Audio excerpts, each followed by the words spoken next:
jumpa ulang dengan kita, Ferdi dan Monika. Kali ini kita ada di Kabupaten Minahasa Utara.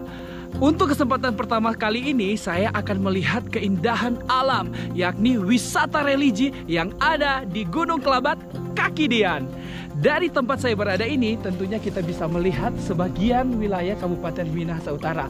Mulai dari asrinya lingkungan sekitar, bahkan pemukiman warga di Kabupaten Minahasa Utara.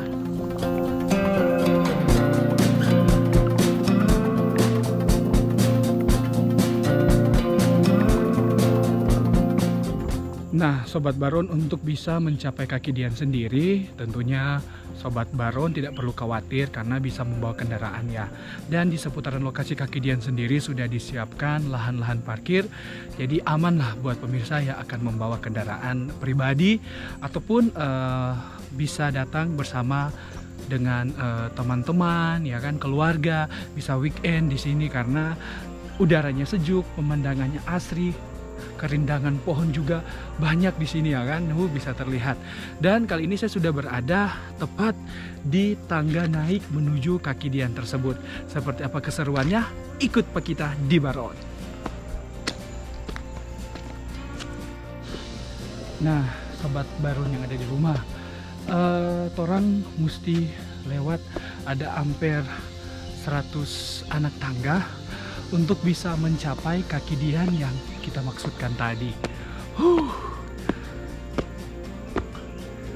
Dan akhirnya saya bisa sampai di Kaki Dian. Keren.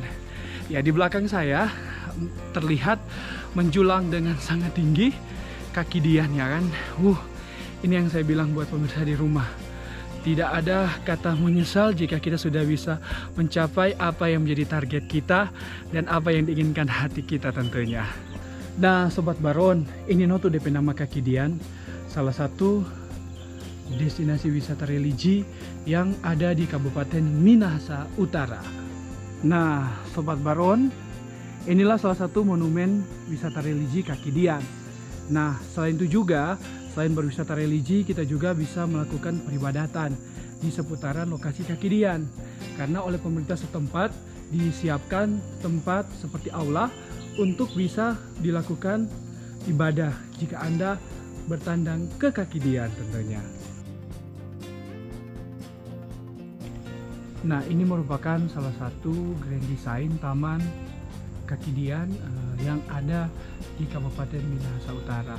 Bahkan ada juga tumbuhan-tumbuhan yang langka ada di sini, anggrek-anggrek yang dilindungi, berbagai macam jenis jamur, bahkan satwa yang hidup di alam terbuka seperti di Taman Kaki Dian ini tentunya.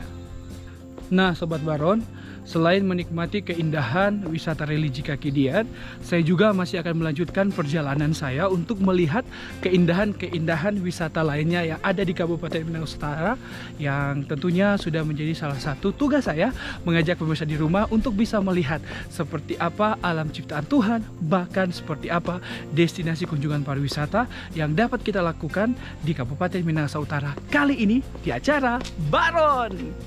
Wow, keren sekali ternyata jika Anda datang ke Kabupaten Minahasa Utara. Pemirsa, kenapa mereka ninggalin saya? Ini parah nih.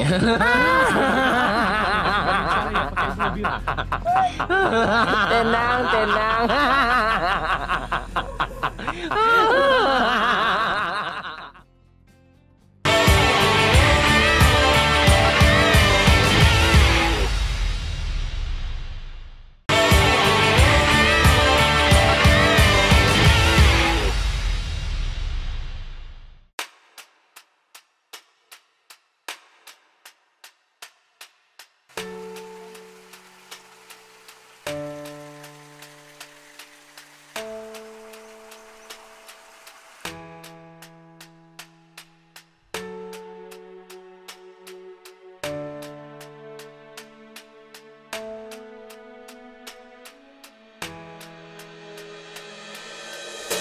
Nah, Sobat Baron, di Kabupaten Minahasa Utara memiliki cerita rakyat yang melegenda hingga saat ini. tentang 9 bidadari yang turun dari kayangan untuk mandi di bumi. Nah, dari 9 bidadari ini ada satu bidadari yang tidak bisa kembali ke kayangan karena selendangnya diambil oleh salah satu pria gagah perkasa dari tanah Minahasa bernama Mamanua. Bidadari yang tidak bisa kembali ke kayangan ini bernama Lumalundung. Akhirnya dia merasa sedih dan kemudian dia dipersunting oleh Mamanua sebagai istrinya. Sehingga mereka membangun keluarga kecil bahagia di muka bumi dan akhirnya mendapatkan anak bernama Walan Sendo.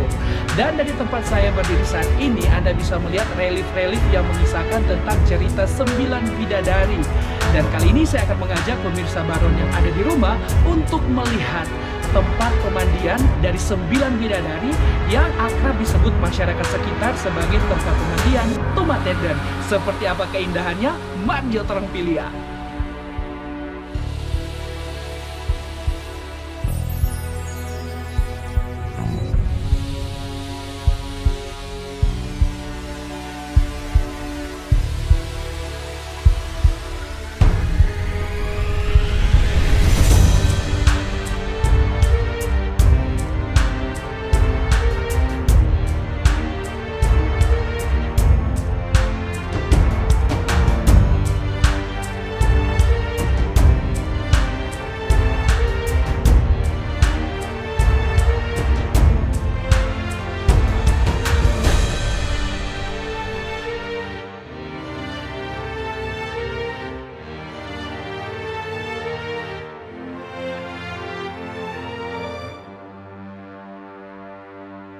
Nah, Sobat Baron yang ada di rumah, ini adalah patung Lumalundung yang merupakan bidadari yang tidak kembali lagi ke kayangan sehingga dia menjadi manusia di bumi.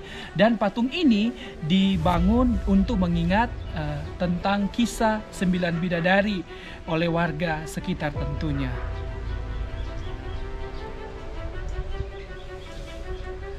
Dan patung ini juga pemirsa yang ada di rumah dibangun di sekitar cagar budaya Mata Air Tumatenden.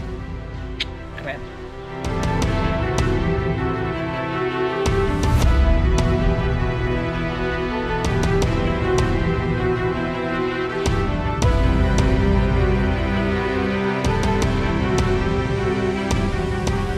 Nah, Sobat Baron, inilah tempat pemandian 9 bidadari yang sudah saya ceritakan tadi. Dan kemudian oleh masyarakat sekitar dan juga pemerintah Kabupaten Minahasa Utara dipugar untuk tetap lestari dan abadi. Sehingga ini menjadi salah satu warisan budaya dari Kabupaten Minahasa Utara.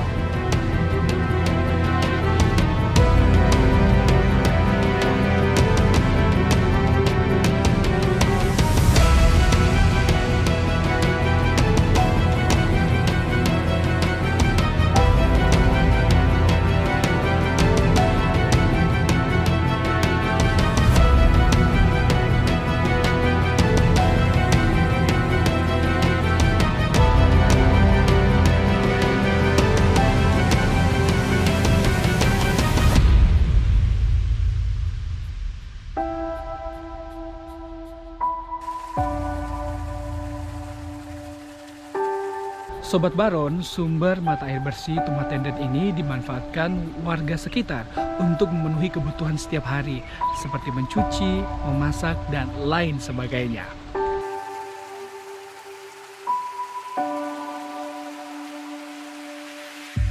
Nah, Sobat Baron, kali ini saya sudah bersama dengan warga sekitar yang merupakan penjaga dari tempat mata air Tumatenden ini. Nah, saya dengan Bapak siapa nih Pak namanya Pak? Pak Nelwan. Ya, Pak Nelwan.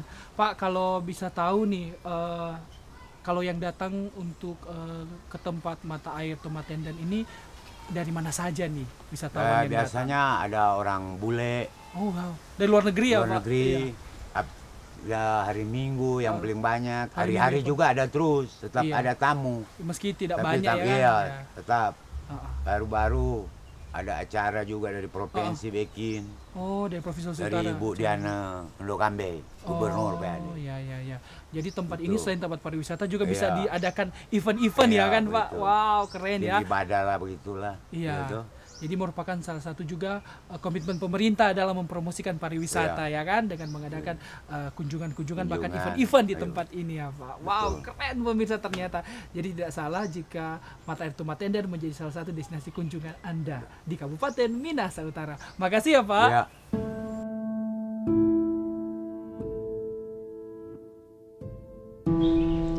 Wow, keren kan Mata Air Tumah Tender? Wajib Anda kunjungi tentunya.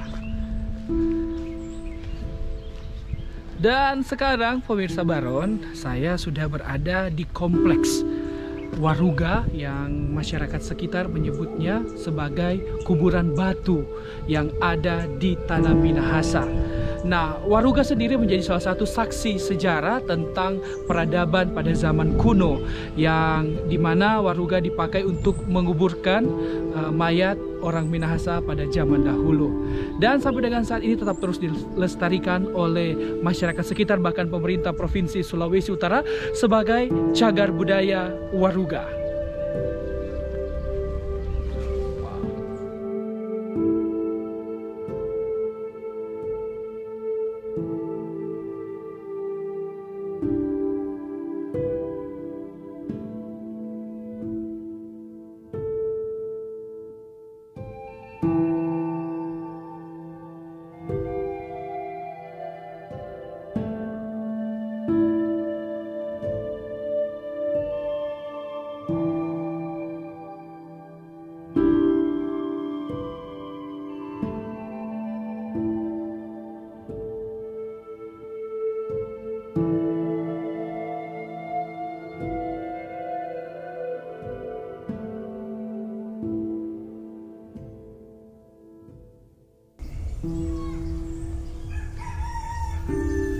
Sobat Baron, ternyata dari informasi yang saya dapatkan melalui internet dan juga bertanya kepada warga sekitar yang ada di seputaran cagar budaya Waruga ini, relief-relief yang ada atau gambar-gambar yang ada pada penutup Waruga ini menggambarkan status sosial dan juga kasta dari siapa yang dikuburkan di dalam Waruga tersebut. Ternyata budaya Minahasa begitu kaya.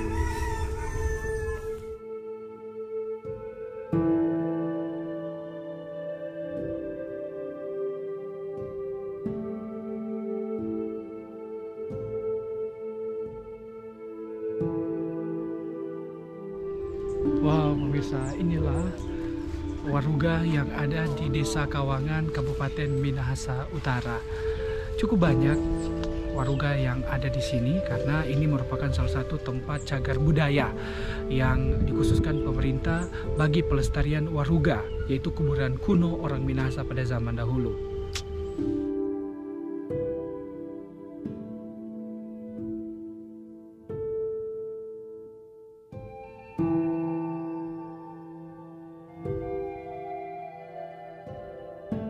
Sobat Baron, di Taman Cagar Budaya Waruga yang ada di Air Madi di bawah ini ada satu Waruga yang menarik perhatian saya karena Waruga ini ada di posisi bagian tengah dan terletak sendiri.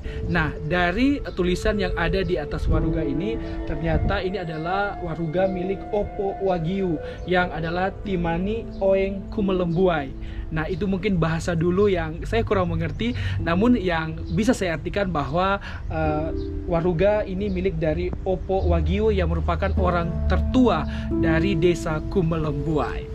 Keren.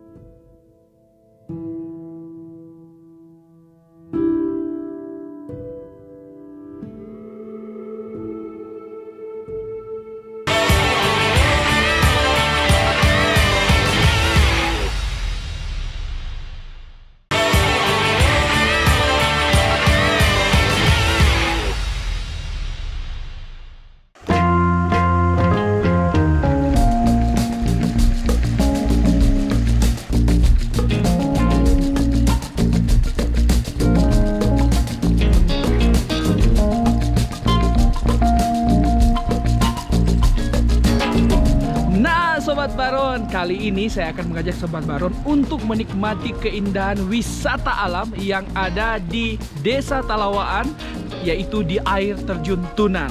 Nah, seperti biasa, sebelum kita masuk melihat air terjun Tunan seperti apa keindahannya, kita harus membeli retribusi tiket masuk ke area wisata air terjun Tunan. Ayo kita beli. Siang, Pak. Siang. Iya, kita mau masuk ke dalam, mau beli tiket nih, Pak. Berapa sih, Pak, harganya? Iya, kalau pengunjung lokal kita 5.000. 5.000, iya. Sama kendaraan ya? Iya, kendaraan, mobil kita kasih parkir 10.000. 10.000 ya? 5.000. Oke, Pak, siap. Saya bayar. Ini, Pak, saya bayar ya dulu karcis masuknya. Oke. Dapat satu ya. Oke, makasih ya, Pak. Ya, dan pemirsa, saya udah dapat tiket di tangan saya, jadi saya berhak untuk masuk. Makasih ya, Pak. Ya, ayo kita masuk.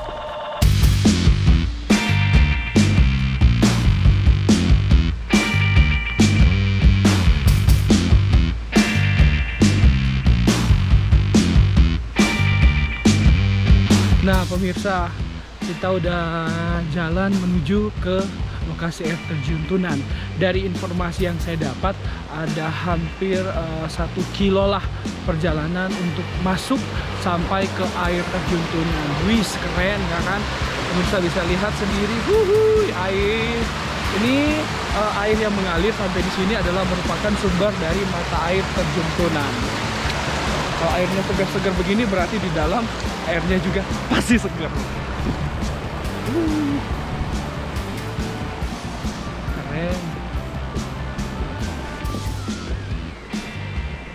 Dan sembari dalam perjalanan masuk ke lokasi air terjun Tunan, ini kita ditemani dengan hamparan pepohonan yang rindang hijau. Asri pokoknya, pemirsa. Udaranya segar. Wajib loh, air terjun Tunan menjadi salah satu destinasi kunjungan pariwisata buat pemirsa Baron jika datang ke Sulawesi Utara.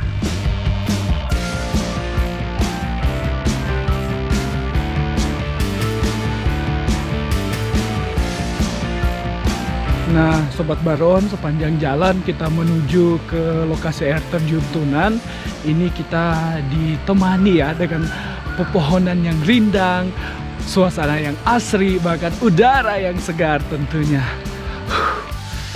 Jadi perjalanan kita semakin semarak, semakin semangat ya kan, untuk bisa melihat salah satu pesona bahkan wisata alam air terjun Tunan tentunya. Wow, nah bicara soal keaslian dari hutan ini masih terjaga dengan baik, ya kan, terbukti banyak sekali pepohonan dengan ukuran-ukuran besar itu ada ya di sepanjang jalan kita menuju ke air terjun Tunan. Dan pastikan air terjun Tunan menjadi salah satu destinasi kunjungan Anda jika Anda baron-baron ke Kabupaten Minahasa Utara.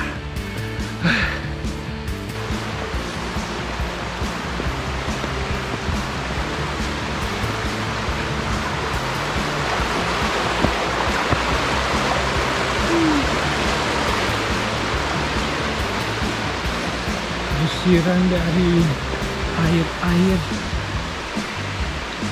menambah apa ya,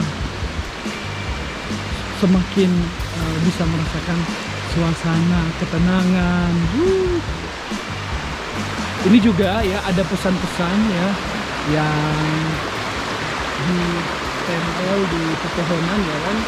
Jadi mulai menjadikan traveling atau jalan-jalan itu sebagai salah satu inspirasi ya bagi setiap kita. Wis, airnya jernih ya pemirsa.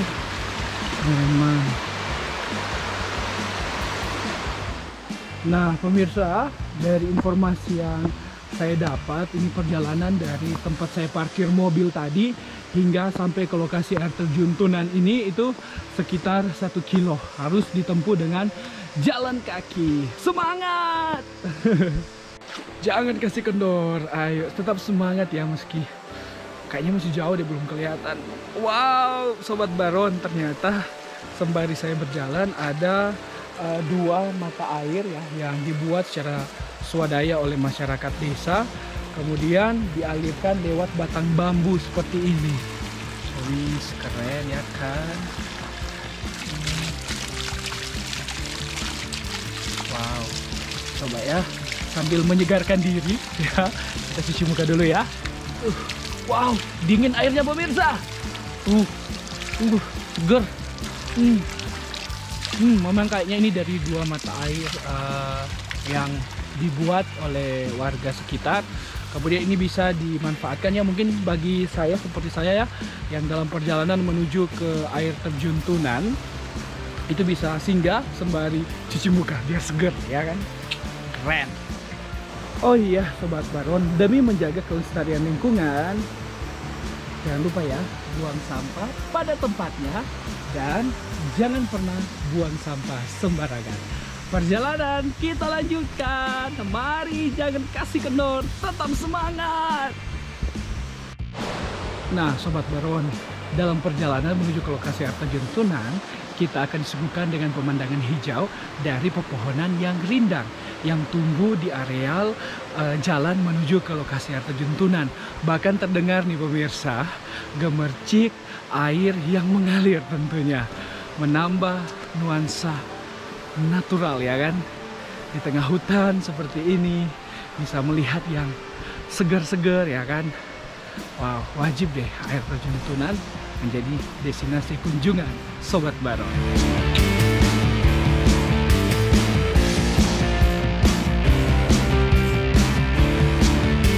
Nah Sobat Baron, jika kita sudah menikmati segarnya air terjun Tunan, tidak perlu khawatir jika kita lapar karena pasti tersedia di kantin-kantin yang dibuka di sekitar air terjun Tunan.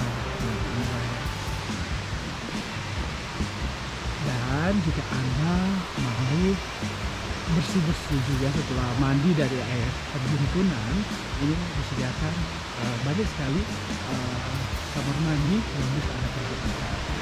Banyak kan toiletnya. Oh iya, kembali diingatkan, jika Anda datang ke sini jangan buang sampah sembarangan ya. Ini disediakan tempat sampah untuk kita bisa buang sampah. Dan akhirnya sudah mulai terlihat nih pemirsa, kita udah mulai mendekati nih. Wah, banyak pengunjung ya di sana. Udah kayaknya mereka sedang menikmati ya kan air terjun Tunan.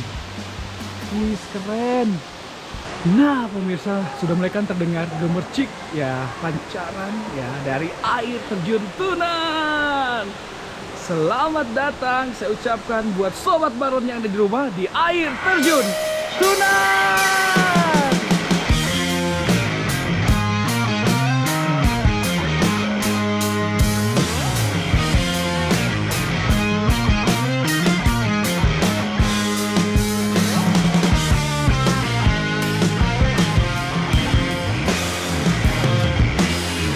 Nah Sobat Baron, ketika saya sudah bisa melihat kerennya air terjun di belakang saya udah melihat ada beberapa aktivitas yang terjadi di sini. Seperti kayaknya ada teman-teman dari Panjat Tebing.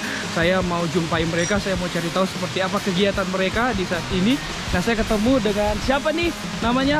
Coach siapa nih? Ya. Dengan Oktris. Oh, Coach Oktris ya. Nah Coach, jelasin dong buat pemirsa Sobat Baron yang ada di rumah, kegiatan yang dilakukan di air terjun Tunan ini seperti apa dan bagaimana? Jadi untuk saat ini kita akan melakukan aktivitas rappelling atau upsailing, atau bisa juga kami sebut dengan canyoning. Itu sama sih penyebutannya. Panjat tebing sama itu? Ya beda. Kalau panjat tebing ya kita murni mau panjat tebing. Kalau ini aktivitasnya menuruni dengan tali di air terjun Tunan yang ketinggiannya kira-kira 80 meter.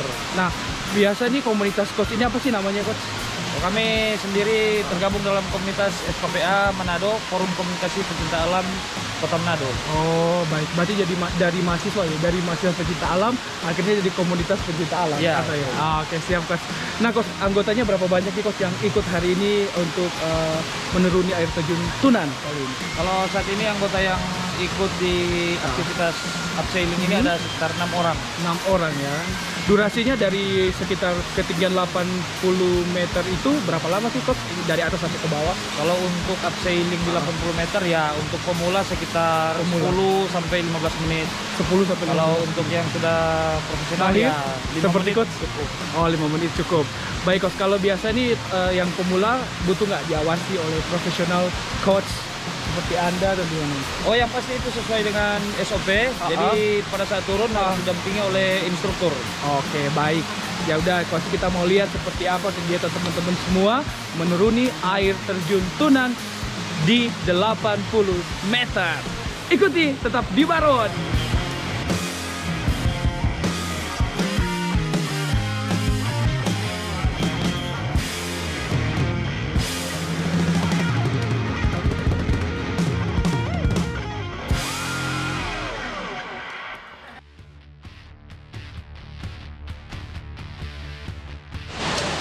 Nah, Bro Evan kan tadi udah bilang nih, udah 10 tahun melakukan kegiatan rappelling seperti ini. Nah, kalau untuk pemula nih, buat saya nih, apalagi saya memiliki rasa takut, nih gimana nih ngatasinnya? Pasti kan pertama nggak mungkin langsung berani, pasti ada takutnya gimana nih? Jadi kita konsultasi sampai Iya. kita konsultasi dulu bagaimana kita untuk turun biar aman untuk pemula ya. Oh, untuk pemula. Tidak ada latihan khusus kah yang dilakukan atau seperti apa? Sebenarnya ada sih, tapi untuk sekarang ini kita langsung saja ke Langsung terjun ya kan? Iya. Iya, biar bisa mengatasi rasa takut itu ya kan? Oh, pasti dibimbing pasti Iya, ya kan? pastilah. Iya. Amankah itu? Ya jelas Sudah 100% aman. 100% aman ya kan? Dari alat-alatnya? Iya, dari alat. Iya, baik. Sudah sesuai prosedur SOP yang ada ya Iya. kan? Baik. Jadi tidak perlu khawatir buat Anda ingin mencoba kegiatan rappelling dari puncak mana saja, termasuk dari puncak air terjun Tunan. Saya sebenarnya ingin mencoba, tapi saya termasuk orang yang takut dengan ketinggian. Tapi ya berpikir dulu, bagus. Iya.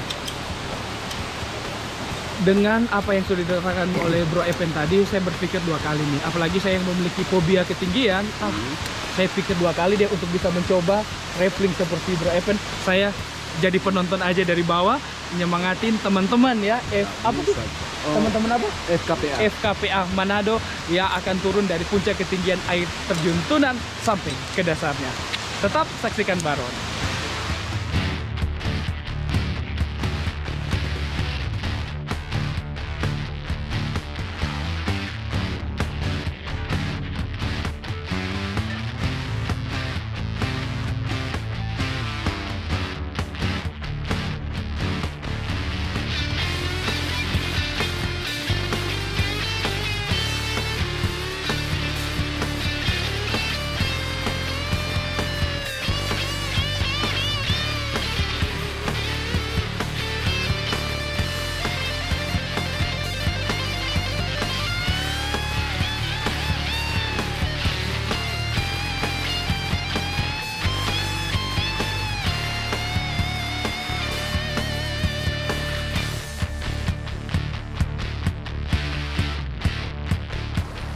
Dan pemirsa ada di rumah, inilah akhir dari seluruh perjumpaan kita dalam Baron kali ini, tepatnya di air terjun Tunan. Terima kasih sudah menemani saya, Baron Minahasa Utara. Oh iya, dari sekian banyak tempat pariwisata yang sudah saya kunjungi tadi, semoga Anda menjadikan itu sebagai referensi untuk datang dan berlibur bersama keluarga. Mari Jo, ke Minahasa Utara.